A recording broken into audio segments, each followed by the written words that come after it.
Mr. Brown, we recently did an episode about the DPE shortage, whether that's perceived or real, and it's a great discussion. There's a link in the show notes. You should definitely go check it out if you haven't seen it. But here's a question.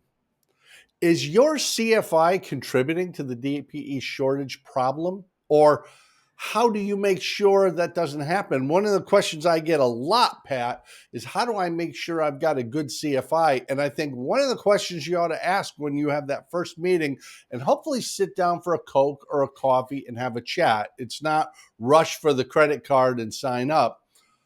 What's your first time pass rate? I think that's a valid question to ask a CFI for a student, because that's going to tell you how proficient they are at getting their students through the process.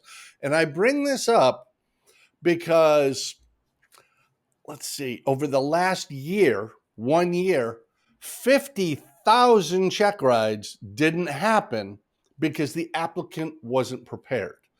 50,000. And being a DPE, I'm throwing this to you.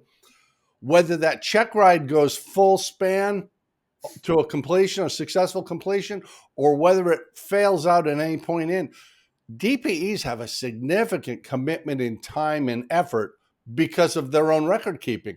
Can you talk a little bit about that? What's the experience from your side when I show up for my check ride and I'm missing endorsements? I don't have the right kind of hours. I can't show you the airplane's airworthy. We don't even get out of your office. But how does that affect you? Well, I guess really starting from the beginning, when an applicant or a CFI contacts me, and honestly, I don't mind if the applicant contacts me as long as the CFI knows that that's happening. There is a form. It's on my website. Shameless plug, HoustonDPE.com, but it's on my website. And there's a form that I ask them to download, fill out, and email to me, and it contains their name and address, and what check ride they want, and the type of airplane, their FTN number, a lot of information that I have to have before I can accept that ride. I want to know things like, honestly, I want to know things like, does the airplane have shoulder harnesses? Because I won't do check rides in an airplane that doesn't have shoulder harnesses. And those kinds of things. Where's the check ride going to take place? What's your requested date? So there's that. Once I get that information, now I'm going to go to my calendar and I'm going to see if I can accommodate the date that they're asking for. Oftentimes it's a week or two in advance, and there's just no way, unless I've got a cancellation, that's going to happen. So I'll come back to them with a recommended or suggested date. And sometimes that goes back and forth a few times if for whatever the reasons, but sometimes that goes back and forth. All of this is before we even commit to, I'm going to do the ride. Once that date is agreed to, now I've got to send them their cross-country assignment. I also send them a document that I wrote called that's basically check ride tips, things that I see on a regular basis that cause issues with check rides. And if it's an instrument flight, I'll send them some of the approaches around the area that they might be prepared to fly. So there's a significant amount of preparation time before I even see them. Oh, and by the way, I have to go into DMS, the designee management system, and let the FAA know that I'm planning to do this check ride for this person on this date and this time in this airplane. It can't just be, I've got a check ride tomorrow. It's got to be, and within 24 hours notice too, by the way. I have to give the FAA a minimum of 24 hours notice normally. So I've got to tell them all this stuff. And the approvals are, once you're past the probationary period of being a DPE, the approvals are automatic. But still, it has to be done. Well, and I bring this up because this is not a complaint Pat and Jamie have. This is actually something the FAA is bringing out in an FAA safety briefing back in June of 2024. They themselves are saying part of the problem is CFIs are not preparing their students to go and become successful applicants. And that's a problem. We've touched on some of these things in past episodes, but I think when you've got 50,000 check rides that don't happen, endorsements, there is a document, AC, is it 6165 Juliet? Yep, that's the most recent one that was released just a couple of months ago. We're recording this in December of 2024. And so just a couple of months ago, yeah, And every 61-65. endorsement you could possibly need is written out in there so that you do it the correct way the FAA wants it, that the examiner is going to need to see it. If you don't have your endorsements there, and if they're not worded correctly, and if you don't have the time requirements, we're not getting through the oral. And that's a huge time suck for DPEs. Yeah, well, let's talk about the endorsements for a minute, because sometimes, well, oftentimes actually, some of these logbooks that are kind of pre-printed with pre-printed endorsements in the back, um, there's an endorsement that says that I certify that Joe or Josephine Smith has received 3 hours of training in the preceding 60 days. That's not the right wording anymore. It's within the preceding 2 calendar months. Mm-hmm. It may not seem like much, what's the difference between 60 days and 2 calendar months, but it's 2 calendar months preceding the date of the check ride. So 60 days is a whole lot less, potentially a whole lot less than 2 calendar months preceding the date of the check ride. And, if the instructor isn't there to fix that, technically it's not really the right endorsement. And I suspect it probably is an individual thing with examiners, whether they'll accept that canned endorsement or not. But it's not the right the right endorsement, and that's just laziness, honestly, on the part of the CFI, not going back to double check and make sure that the wording is proper. The other endorsements that you have to have are the ones, and this is pretty much universal across the various ratings and certificates, is the one that says that that you're ready for the test. In the case of a private, for example, it quotes, I think, 61, 107, and 109, that you meet those qualifications. And then there's another one, a 6139 endorsement, that basically says that the instructor has gone over the deficiencies of the knowledge test. Now, if any of those endorsements are missing or wrong, then the ride can't happen unless unless the instructor is there to fix it. Now, oftentimes the 6139 endorsement is combined into one. I certify that the 3 hours of preceding 2 calendar months, and that the deficiencies in knowledge test have been covered, and it's okay to combine those. But the bottom line is that there need to be endorsements mentioning those 3 things in particular. If those are missing, it's over. Well, let's touch on another thing: lack of aeronautical experience. That's a term that seems pretty technical, but I've got a friend who's a captain with a major. We went through flight school together 30 some odd years ago. Great guy. He's had a terrific career. But on his private pilot check ride, it was what's the word? Unsatisfactory. Yeah, He was 1/10 short on cross country time. right. Now, that's just lack of professionalism on the CFI's part, because you should be sitting down with your student and going through every endorsement and all the times and verifying before you do the 8710. You should send your applicant in knowing I meet all the requirements. I just have to perform well. How big a problem is that people show up and they actually don't have the required time? There are 3 or 4 flight schools in the Houston area that I do a lot of check rides for. And these are generally well-run flight schools with good management. And I don't have too much trouble there. Where I do have some challenges is when an independent CFI who isn't associated with the flight school and perhaps doesn't teach full time sends me an applicant. I got an applicant a while back that this is for a private pilot. And of course, as you know, the regs say that across country, for the purpose of getting a rating or a certificate, has to be more than 50 nautical miles. It's in the regs. It actually says more than 50 nautical miles. It used to say at least, but Mm-hmm. it was changed several years ago. And this applicant shows up, and he had a particular cross country, and I looked at it. I said, I'm not sure about that. So I went into ForeFlight. It was 50 miles exactly.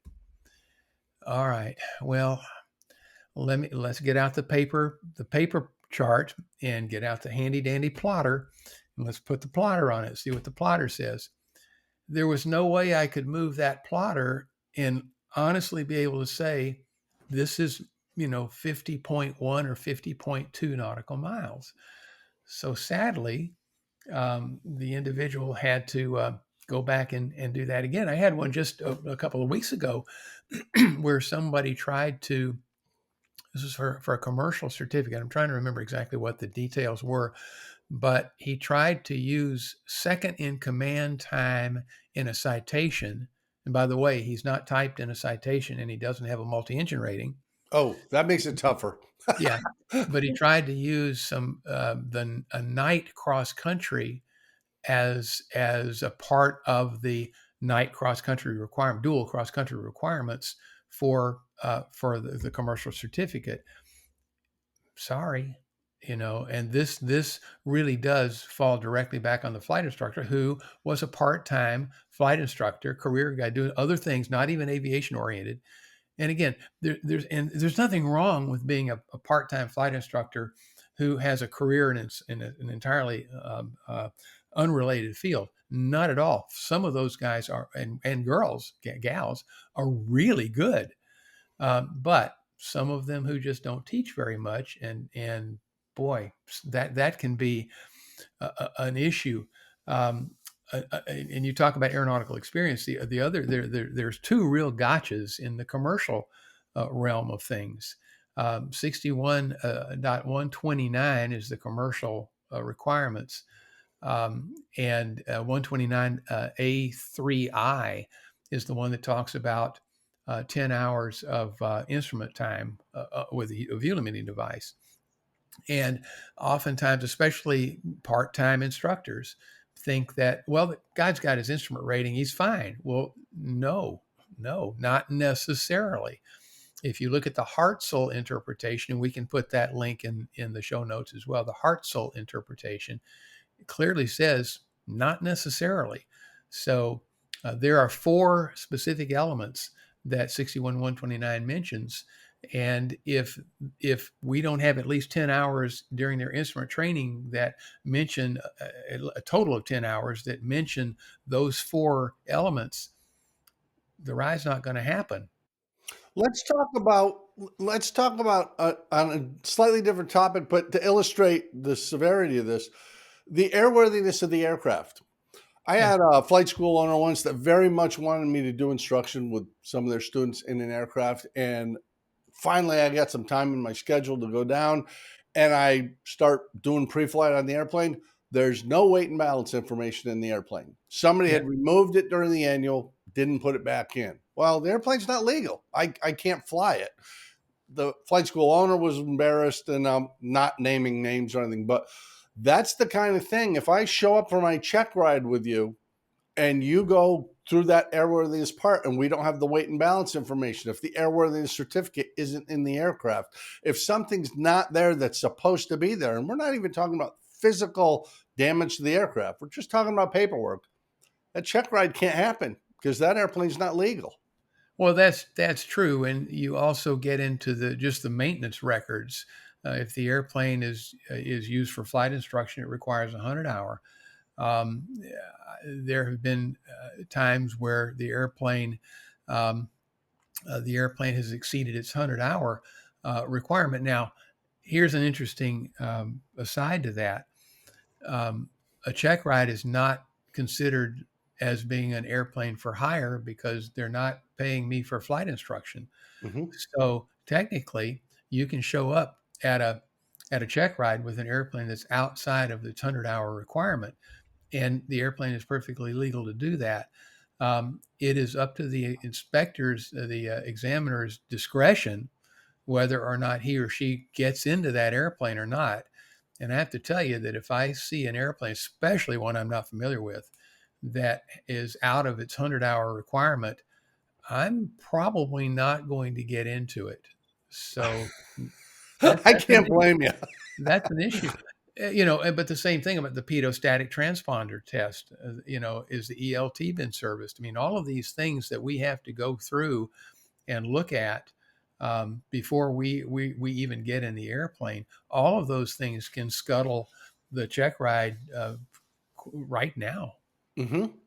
Yeah. And, I think the takeaway from this, in all honesty, Pat, is if you're a student searching for a flight school or a flight instructor, whether that's an academy type school or whether it's one of these people, he's an architect or a banker, but he does flight instruction on the side. What's your first time pass rate? Let's sit down and have a real talk about how much time you have available, how much time I have available, how long have you been doing this? What are my odds of success if I work with you? And if you're a CFI, do everything you can to make sure that number is high, really high, because you're sending off applicants who are really well prepared. They won't all perform. Some people get nervous and have an issue, but in general, if you send off an applicant who's truly well prepared and everything's in order, their chances of success are quite high. So both sides of that, the applicant or the CFI, you have direct control over this because you're asking this DPE to put in a significant amount of time and effort, and you're blowing a hole in their schedule. If you show up and you don't have the endorsement, it's over. Now poor Pat Brown has several hours to just sit around waiting for their next ride, and they can't fill it with something else. Yeah, on short notice, that makes it difficult. I've had applicants show up with 8710s. That's the IACRA application, where the name doesn't match their ID. That you know That's that an or issue. that's a problem. If their name doesn't match what's on the knowledge test, um, this is assuming that they can get IACRA to take that, because they have to put the knowledge test in the IACRA application. And oftentimes, first of all, IACRA won't take it. But if it does, but it doesn't match their photo ID, um, that is potentially a showstopper right there. Not necessarily, but oftentimes it ends up being a real showstopper. So names have got to match, and flight instructors who are working with brand new students need to impress upon the fact that whatever is on their photo ID, that photo ID that goes with them the rest of their lives, that's exactly what's got to be on the IACRA application, on their knowledge test, on basically anything that the FAA gets a hold of. That is the name that needs to be on there, or there's a real potential problem. It really is true, Pat. In aviation, from day one through the end of your career, it's all about preparation. If you're well prepared, the odds of success are very high. If you're not well prepared, there's going to be problems. Thanks for talking about it, because having your big brain on the podcast makes all the difference. I hope y'all will click like on this video, because I think we just gave you some information that will make your flight training experience better, or if you're a CFI, will help you in your career just to be more successful. Leave us comments down below whether you agree or disagree, whether you like my hair or not. It's all up to you. Please subscribe to the channel, and we will see you right back here in 2025 at Madpropsaero. Adios.